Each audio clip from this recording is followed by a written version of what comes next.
I'm John Banther, and this is Classical Breakdown.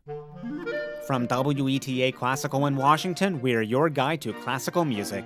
In this episode, I'm joined by WETA Classical's Evan Keely, and we're going on a Greek myth-inspired adventure with the symphonic poem Andromède by Augusta Holmès. We explore the ancient source that inspired the music, how she makes all that drama come alive, which opera composer she's invoking, and stay with us to the end as we take a look at why some of the scariest creatures in movies and music have the shortest motifs. I found this work sometime in the last year, and I just really enjoyed it, and I think a lot of you will too. Symphonic poems are always a favorite for myself as well. It's a great type of work for someone who's interested in music, but not sure where to start or overwhelmed by where to start. Now, in a symphonic poem, we have a story to accompany the music. And not just any story here. This is based on a poem that Holmes wrote herself. In fact, she wrote a lot of the text, pretty much all that I can find, when a work required words, similar to what Wagner was doing, we will be mentioning again. So, who was Augusta Holmès? Let's get a little bit of information on her. She was born in Paris in 1847. Her father he was Irish, and he had been an army officer, military officer, and her mother was of English descent, and they at some point ended up in Paris, and that's where Augusta was born. From an early age, she showed a lot of talent, and she was encouraged by her family to write poetry and to paint. She also showed an interest in music, but that was not something that her mother in particular encouraged. She wasn't allowed to study at the Paris Conservatory, but she was able to get some training through private lessons. And later on in life, she persuaded César Franck to take her on as one of his pupils. And in that, she had support from her lifelong friend Camille Saint-Saëns. Yes, and when I read César Franck as one of her teachers, and when I heard this, you can really hear the influence there. And if you don't know Franck, that's fine too. I'm going to put something on the show notes page. So what is this symphonic poem about? Because when I see the word Andromeda, or as it's called here, Andromède, right, in French? Andromède, yeah. Yeah, I'm going to say Andromeda for the rest of this, but when I think of Andromeda, like most people, I think of the galaxy that takes up a good chunk of our night sky. But in 1883, when Holmes wrote this, the common belief among scientists was that it was actually just kind of like a cloud, a nebula within our own galaxy. So that's just how far back in society we're going. Back to a time when a composer would think you're talking about the princess from Greek mythology, not the galaxy when you mention Andromeda. And just a quick Greek mythology lesson according to worldhistory.org. Andromeda is a princess in Greek mythology. She is the daughter of Cepheus, the king of Ethiopia, and his wife Cassiopeia.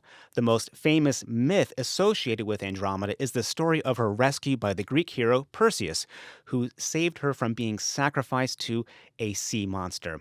Greek mythology, as inspiration for music, was pretty commonly done in previous centuries, but now in the late 1800s, this was already kind of not as much done.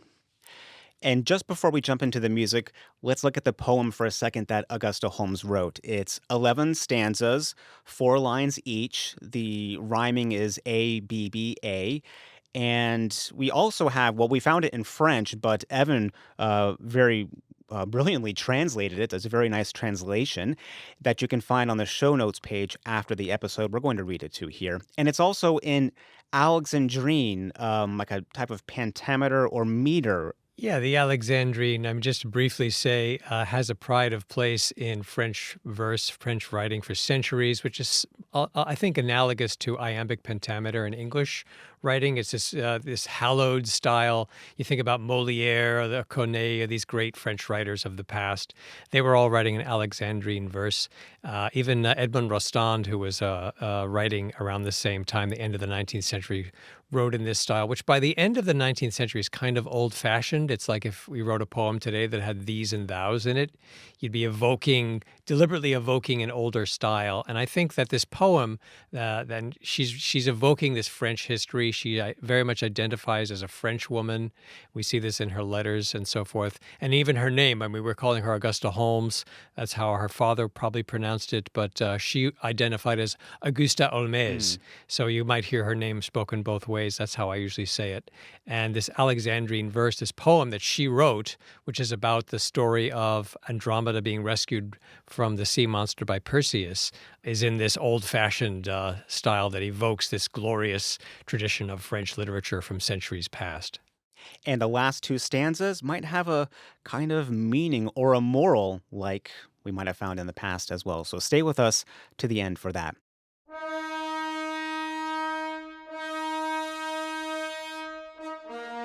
Okay, the music opens with this authoritative, imposing sound from the trombones in unison. You feel like you're just 2 feet tall, looking up at something 100, 200 times bigger than you with such authority. And I love how this is just basically depicting, I think, the first sentence in the poem, which might also be the shortest. The oracle spoke. So this is the oracle condemning Andromeda, whose mother has offended Neptune, the sea god. And so Andromeda has to be sacrificed to this horrible sea monster to appease the god's anger. So this is the oracle declaring that this innocent princess must die. And it's this terrifying, like you said, John, these unison trombones, these kind of stark, sort of almost medieval sounding intervals that, like you said, you feel like you're 2 inches tall with this sort of thunderous proclamation of doom. It's very dramatic and very effectively written here. And the poem continues after the oracle spoke. The royal victim, the white Andromeda, bound to the bitter rock by the cruel hands of the nymphs of the sea, is delivered to the monster of the abyss. In the shadows, the black waves rise up, furious, and the pure-hearted virgin, mixing her wild cry with the howls of Poseidon, king of the storm, mourns her beautiful life while cursing the gods. And that waves rising up, the furious, that churning, I think we can all kind of identify. We hear that in the strings, I think in a familiar way with tremolo. Yeah. Even as it's starting with this, the trombones doing this unison, and then you have this murmuring, especially in the lower strings, and you can almost see the black waves churning in this dangerous ocean, and there's this sense of danger and doom and fear that she evokes very powerfully with this music at the very beginning of the piece. And if we haven't explained it before, tremolo is when you have something in your music that's basically telling you to play this same note repeatedly very, very quickly. It's not written out rhythmically. It's just you do it very fast. Think of you brush your teeth in a panic late to work or something. That quick back and forth motion, that's what's happening against the string. Yeah, that's a great way of describing it, John. So picture the bow just going, and you have that sort of quivering sound. And then we launch into a fast, quick section. And this one has all kinds of emotions with it. There's a type of uplifting sound to it, but then another sinister type of sound or kind of alternate reality to it. It seems very French to me in that way. Yeah, I had the same reaction, John. There's definitely a lot of strong emotion being depicted here, and there's this syncopated rhythm that we hear right away with this soaring line in the upper strings. And when I heard it first, I thought, oh yeah, she studied with César Franck. This reminds me a little bit of the finale of his D minor symphony with a similar kind of rhythm, a similar contour. But she's a very original composer. She's not just copying one of her teachers. And it really creates this very dramatic sense of this anguish and this passion and this strong feelings, the anger of the gods and the terror that Andromeda is feeling of being unjustly condemned. Very stormy, very dramatic music. And I'll put the finale to that D minor symphony by Franck that you mentioned. It's funny, I had the literally exact same thought. It used to be one of my favorite symphonies also to play a long time ago, especially in how she treats the lower instruments, the kind of counter lines against what's happening above. A lot of repetition, shorter motifs within larger motifs that are getting repeated a lot. Yeah. The poem says, behind her closed eyes, where the awful dream is pictured, she sees the wrath of Hera, the birth of the dragon that is spewed up by the sea, murky, foaming, and whose enormous approach terrifies the shore. To my ears, in this part, it sounds like the behind her closed eyes where the awful dream is pictured, because there's these kinds of orchestral hits or sudden things, and it feels like flashes in a vision. There's a great moment after this, Evan, that I love, because when I first heard it, and people know I really love Tchaikovsky, there's a Tchaikovsky-esque moment with this ascending sequence in the upper strings. Now, Tchaikovsky probably would have had a counterline of that, the lower instruments playing something going down. Holmes is different here. She has this ascending sequence, but in the lower strings, maybe more similar to how she was influenced by Franck, shorter motifs that are repeated. And instead of that contrary motion from Tchaikovsky, we get more similar motion, meaning moving up together in general. Yeah, and the extent to which Holmès was familiar with Tchaikovsky, I can't imagine she wasn't. But you also see this kind of writing in a composer like Franck, the use of the sequence, this ascending. You have a musical phrase that's repeated over and over again, but at a higher pitch each time, or maybe you have contrary motion like that. It does create a very dramatic effect. Speaking of dramatic effects, the dragon appears, doesn't he? Yes.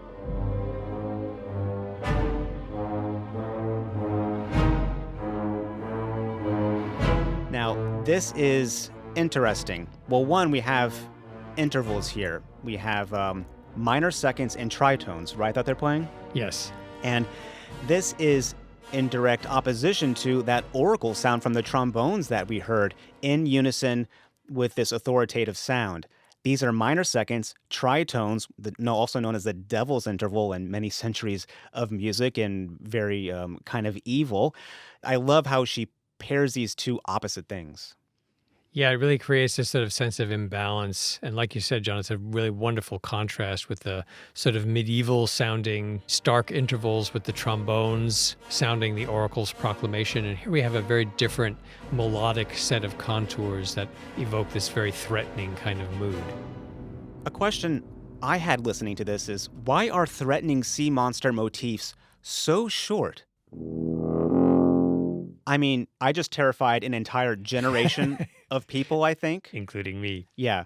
So, I mean, thankfully no one's headed to the beach right now, I hope. But there's something about it, these short motifs that represent the existential dread almost. Is it because we can't see them? They're just a serpentine shape under the water, the shadow, something else. Yeah. And we're in the water. It's not we're land creatures, and we're in this, Andromeda is, chained to a rock in the middle of the ocean or some terrible place, and not where she should be. And yeah, there's just a sense of everything is terrifying.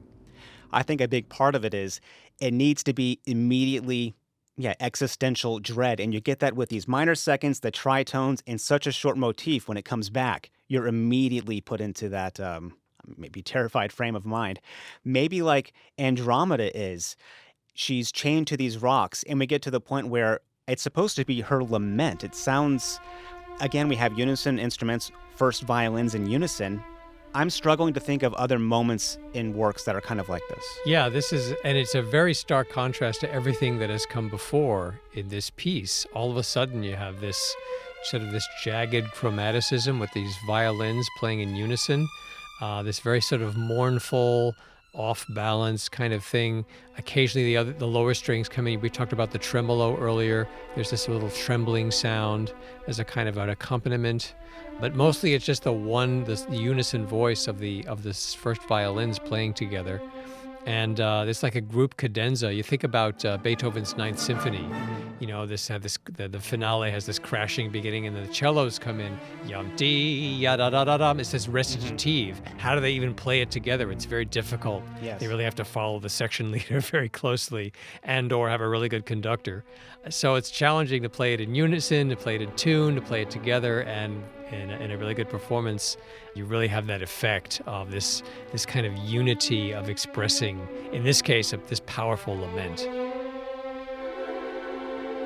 Yes, and you're right. It would have taken some rehearsing with the violin section, and probably in performance, all violinists, they have their eyes on the concertmaster. And anytime you're in a concert and there's this intimate moment like that, look to the section leader, as you said, the principal chair, or even the concert master. There's times I'm in the back row. I'm watching the concert master, not Yeah. the conductor. She's lamenting. It's all awful. This is just a terrible situation for her. But then we get a moment that feels like to me, if I'm Andromeda, I'm tied to these rocks. My head is towards the ground. I'm waiting for my final 5 seconds, and then suddenly, out of the corner of my eye, like the tiniest glimpse of a sparkle out in the sky. What is that? Who is that? And here I think this is clearly suggesting Perseus' approach on Pegasus. We can't forget the horse Pegasus. And it brings this whole heroic sound to it. Yes. So out of all this doom and terror, all of a sudden there's this unexpected, literally falling out of the sky, this glimmer of hope and possibility. And at first it's not even clear what's happening. What is that? What the heck is this? And the poem here that she wrote for this piece translates as, in this section of the piece, "Woman, lift up your eyes, out of the deep azure, from down there, out of the starry night, a light hurtles toward the earth, swift as a shaft springing from a very sure bow. Closer, closer, sowing showers of sparks, the star falls through the clouds. Oh, glorious and terrible vision! Oh, burst of sparks, sword flashes, joyful calls, flapping wings." So we're really in the midst of this passionate, it feels very much to me like a 19th century kind of a mood, this strong emotion of this terrifying and wondrous vision, and in which in this pivotal moment in the story, everything changes. And we go from terror to hope in an instant with this miraculous approach of the hero, literally falling out of the sky on a winged horse. I mean, I would be pretty excited too if I'm chained to rocks and I see my hero riding on Pegasus for me. That'd be, I would like that. Now, depending on how well everyone listened to the last episode, it's really starting to sound like Richard Wagner here. And in fact, she was quite an admirer of Wagner too, wasn't she? Very much so. And you hear that influence in her music. I even found, as we were researching this episode, John, I found a photograph of her toward the end of her life standing by her piano in her room, and on the piano is a photograph of Richard Wagner. Not only is there a photograph of him, but she's standing there near the photograph, dressed in a somewhat similar way, like they both have this cravat, like she's maybe trying to imitate him in the picture. I'm not really sure, but she certainly imitates him to some extent as a composer in her own music, while also remaining original. And this would have been a sound I think everyone grasped right away. Dun, da, dun, dun, da, dun, dum. I mean, it's Ride of the Valkyries. The hero's coming in on Pegasus. What helps separate this a little bit more from Wagner and the inspiration is she's writing this in 4 instead of in 3, which Ride of the Valkyries is. If it was in 3, that'd probably be too much. Probably, but as I said, she does manage to remain original. Yes. And you really hear the burst of sparks, I think, in the sword flashes. And the poem continues, "Helmeted with gold, armored with splendors, brandishing the sword of Pallas and riding Pegasus, before the virgin with eyes rolled back by ecstasy, the liberating Perseus descends, dazzling." Dazzling, I think, is an appropriate term here. Absolutely. And we'll get into a different name that she used to compose under right after this. Before this time, Augusta Holmès actually wrote under a male pseudonym, Hermann Zenta. And speaking of Wagner, that might be a Wagner reference, too, from one of his operas. Zenta, of course, is the heroine of The Flying Dutchman, an early work of Wagner's and one of the works that really kind of put him on the map early in his career. Surely she was very familiar with it. So she wrote under this pseudonym for many of the obvious reasons we know, as we've learned about women writing music at this time, discouraged from writing larger scale works, things that would take them out of the home salon onto the stage. But for Holmes, writing for the stage is what she wanted to do. She wrote for orchestra, she wrote cantatas and operas as well.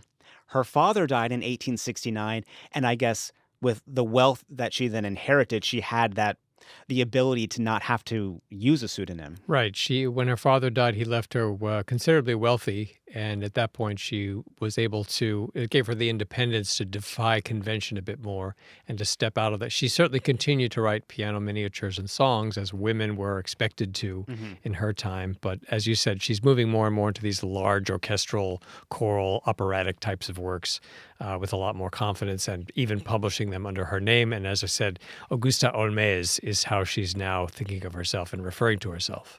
So our hero has come and he's arrived at the rocks, and I think he's greeted with the sea monster, perhaps as that short, distinctive motif pops right back in, giving us that immediate existential dread in the music. And I think shortly after this, the battle is engaged. Right. And earlier we had syncopation to convey terror and uncertainty. And here, I think the syncopation conveys heroism, the sense of struggle, the battle between the hero and the monster.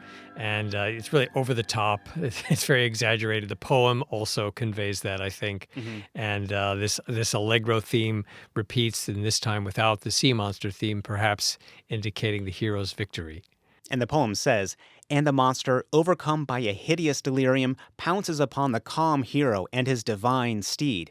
But Pallas had sharpened the sword of justice, and the ocean turns purple, and the dragon perishes." It really is over the top and exaggerated. Yeah. It's very much like the hero shows up and pokes the monster, and the monster explodes, or falls to the ground. This is this bloody scene of, it's very gory and very descriptive and over the top and very imaginative and very evocative. And I love her use of percussion. And we also have that Wagner rhythmic motif continuing it as things are really swirling around us in this moment. We're on the ground and everything's happening.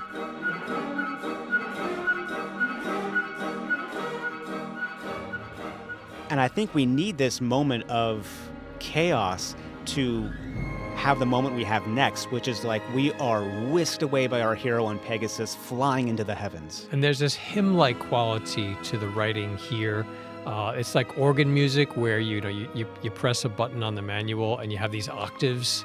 César Franck was, of course, an organist, wrote a lot of organ music, and a lot of his instrumental music evokes that organ sound, especially with the use of unison octaves.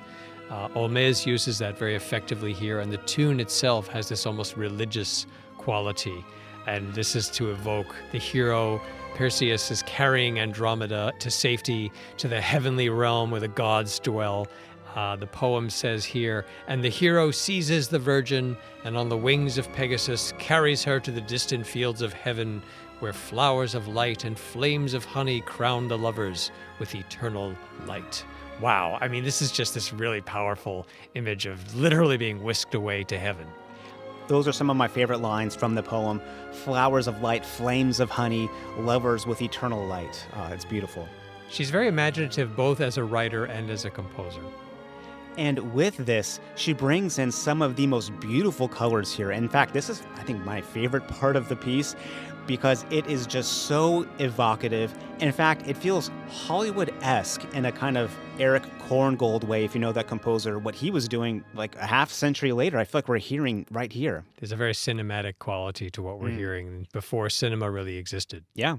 Something Bill mentioned in one of the first episodes that has stuck with me ever since is when he was talking about symphonies sometimes being, as a composer, presenting a musical problem that they're solving musically. And I think about that all the time. And I think I hear something like that here. There's a slight rhythm change, and maybe it's more like a rhythmic resolution. Instead of the dun-dun-dun-dun Wagner motif, which is like a dotted eighth note, a 16th note, and an eighth note, now we just have this more lilting eighth note triplet line, da, da, da, da, da. So we're losing that quick 16th note in there too. Is this the bonds of her chains broken representing something like that? I don't know. That might be a reach, but that really stuck out to me. Yeah, I agree. And the change in the rhythm really does give us a sense that we're in a very different situation now than we were before. And almost unusually at this point where things are kind of winding down from the peak, we have beautiful solos in the winds and in the strings. Yeah, we have this beautiful English horn solo at the beginning of this section, and then there's a lot of these solos in the strings. You have a cello solo that pipes in for a few measures, and it feels like Andromeda and Pegasus and Perseus are gone, and we're just left alone to think about what just happened and reflect upon the story and what it means for our own lives. I'm not sure, but the writing here I find very affecting.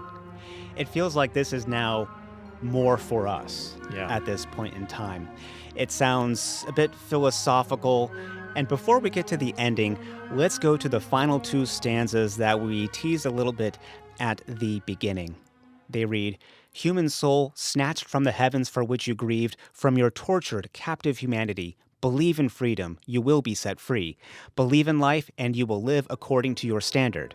For far from the abyss where an undertow of disasters roars, far from the monster of pain, devourer of the day, winged poetry and immortal love will carry you towards the true gods among the stars." There's something, well, I was going to say poetic. Obviously, it's a poem. It's naturally poetic. There's something very beautiful about that, as believe in the poetry and immortal love, and you'll be carried away. She's really telling us at the end of this poem, and also through her music, that there's a broader meaning. She's not just depicting a dramatic story from Greco-Roman antiquity, as exciting as that would be by itself. There's a broader message here, and it's for humanity in a broad sense, but I think she's also speaking very directly to her own time and place. There's also this line in this poem, which I'm very curious about. Crois en la vie et dans une norme tu vivras. Believe in life, and according to your standard you will live. What is this norme? What is this standard? What does she mean by that? I'm not really sure. Be true to your own beliefs. Have faith in humankind. Have faith in the power of great art to elevate the human condition. I'm not sure. Like I said, a lot of unanswered questions in my mind about what Holmès believed and what was important to her. And unfortunately, that is a common theme when we're talking about women writing music. So much has been lost, intentionally or not. Yes. And more research needs to be done, especially on Holmès, before we can really, I guess, get a full grasp of her life and music. Worth learning more. The end is beautiful. It really brings us back down. It is so soft, almost impossibly soft, these pizzicatos at the end as they pluck the strings.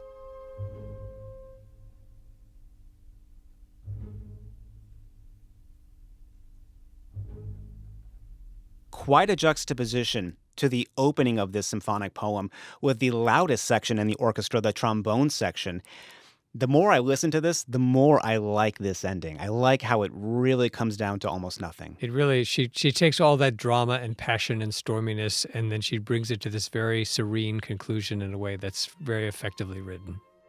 So if you enjoyed this work, Andromède by Augusta Holmès, you're in luck, because there are several more, and we'll put some more resources on the show notes page at classicalbreakdown.org. Well, thank you, Evan, so much for joining me on this Greek mythology adventure through music. John, you'll always be my hero descending from the heavens to help me learn more about classical music. On Pegasus. Thank you. Thanks for listening to Classical Breakdown, your guide to classical music. For more information on this episode, visit the show notes page at classicalbreakdown.org. You can send me comments and episode ideas to classicalbreakdown@weta.org. And if you enjoyed this episode, leave a review in your podcast app. I'm John Banther. Thanks for listening to Classical Breakdown from WETA Classical.